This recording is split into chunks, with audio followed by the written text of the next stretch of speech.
சீதை உங்களை எண்ணி மிகவும் ஆனந்தப்படுவாள். உங்களுக்கு எப்பொழுதும் அவளுடைய ஆசைகள் இருக்கும்.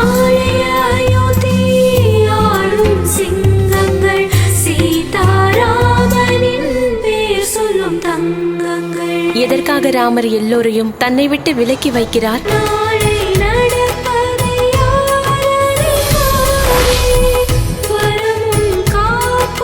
லவன் குசனின் இந்த பயணம் அவர்கள் வெற்றிக்கான சங்கோலியாக அமையும். இந்த ராமன் விரைவிலேயே உன்னை சந்திப்பான். ராமாயணம் நாளை மாலை 6:30 மணிக்கு.